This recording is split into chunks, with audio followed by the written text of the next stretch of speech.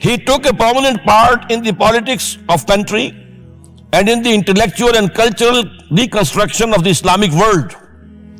His contribution to the literature and thought